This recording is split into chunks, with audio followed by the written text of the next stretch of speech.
이혼 기간이 오래지 않은 경우라면 배우자의 재산 50%를 본인의 청산가치에 산입하라고 보정이 나오기도 하는데요. 왜냐하면 이 재산분할 청구권이라고 하는 것은 이 권한 행사가 가능한 제척기관이 이혼한 날로부터 2년이기 때문이죠.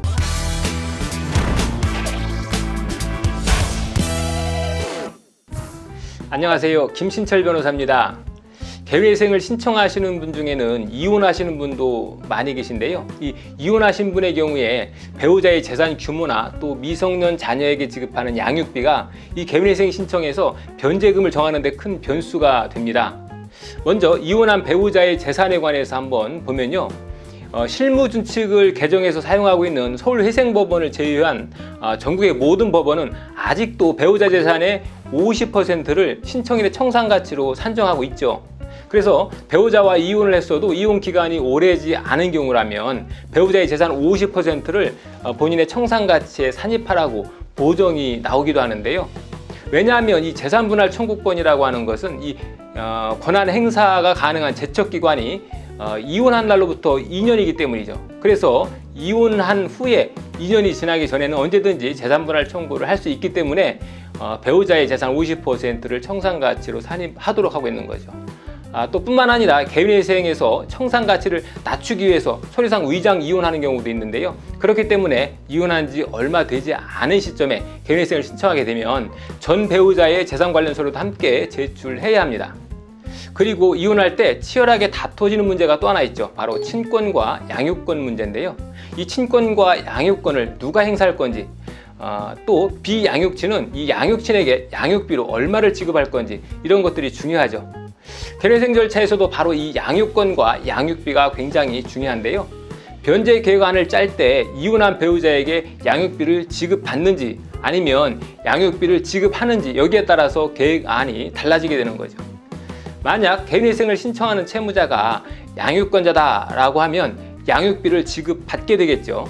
그러면 채무자의 본래 소득에다가 전 배우자로부터 지급받는 양육비를 추가해서 월 평균 수입을 산정한 다음에 이 소득을 기준으로 계획안을 짜게 됩니다. 물론 이 양육하는 자녀들은 부양가족으로 생활비 추가 공제를 받을 수 있겠죠. 자, 반대로 채무자가 비양육친이 돼서 이제는 오히려 양육비를 지급해 줘야 한다라고 하면은 자녀들을 부양가족으로 주장할 수가 없겠죠.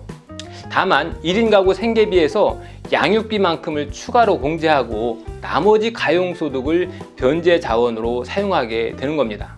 자, 예를 들어서 이혼을 하고 혼자 사는 채무자의 월 평균 급여가 300만 원 정도다라고 했을 때 이 채무자가 개인회생을 신청하게 되면은 월 평균 생계비 117만 원을 인정받아서 공제할 수가 있겠죠.